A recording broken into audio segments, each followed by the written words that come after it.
Do you suffer from peaks and troughs in trading, and what can we do to make sales more consistent? Many businesses suffer from peaks and troughs in trading. They'll have quiet months and they'll have busy months. And I'm regularly asked, how do they change that? How do they smooth things out, and how do they make business more consistent? So first of all, we need to look at the quiet months and the busy months. And then we need to ask ourselves genuinely, are these genuinely quiet months? So yes, some industries do have quiet months. Restaurants, for example, are generally that little bit quieter in January after we've eaten a fair amount at Christmas and we're trying to save a few pennies. Equally, on the other hand, we've got gyms who are much busier in January as everyone dashes off to the gym to fulfill their New Year's resolutions. So those are genuine peaks and troughs. But just think about your business and ask yourself and be really, really honest with yourself. Are these genuine industry-wide quiet times, or are they just isolated to your business? Have a chat with a few of your local competitors. Make sure you're friendly with your local competitors always, and have a chat with them and see how they're finding things. Find somebody that you can be honest with and open with and see how they're finding business and whether it's busier or quieter.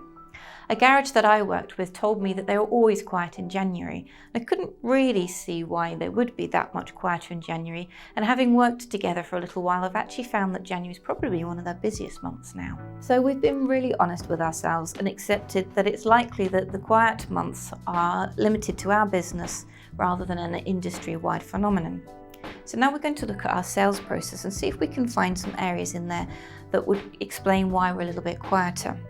So the first thing to do is write down your sales process each time that the customer has an experience with you, each touch to your business.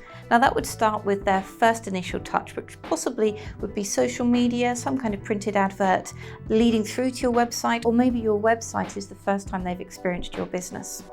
How easy is it for them to get in touch with you from your website, from your social media? And then how easy is it for them to buy? I'm quite decisive. Once I've decided that I'm going to purchase something from somebody, I've usually made the decision possibly before I've actually got there.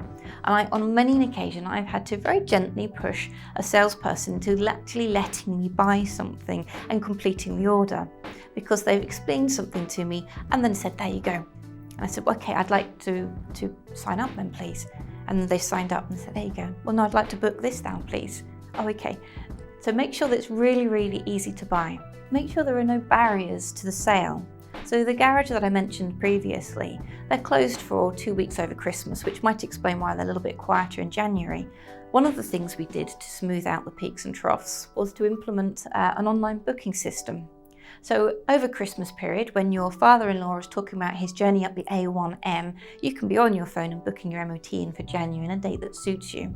It meant that January is a really, really nice trading month, and we've smoothed out those troughs. So we've looked at each of those touch points going through the sales process and looked at how we can make it easier for the customer to buy from us.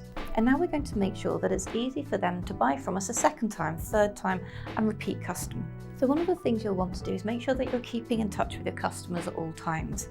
Newsletters are great, updates, emails, even reminders. Going back to my garage example, making sure that you remind somebody that the service is due or that their MOT is due.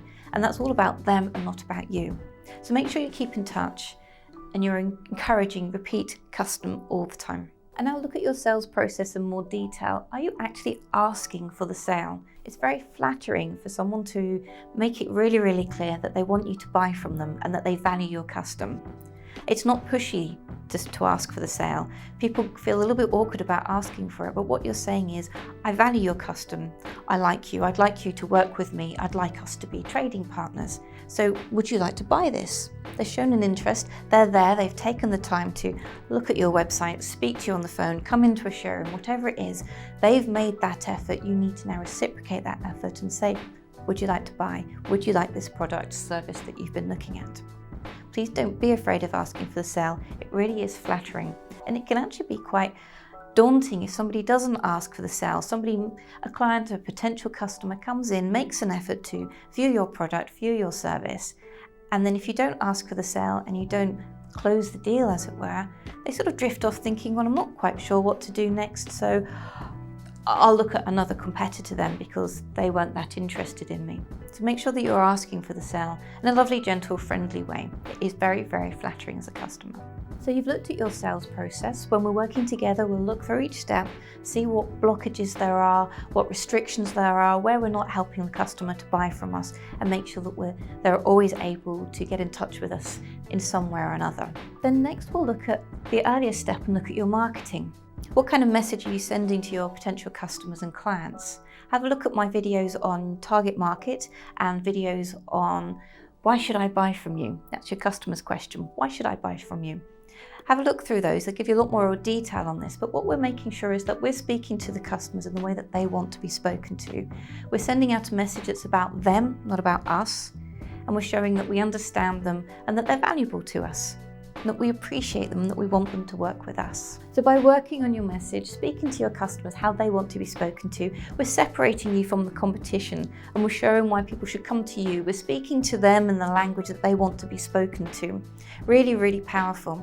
So we've looked at how to analyse your sales process, how to work through the different areas to minimise those troughs, those quieter periods.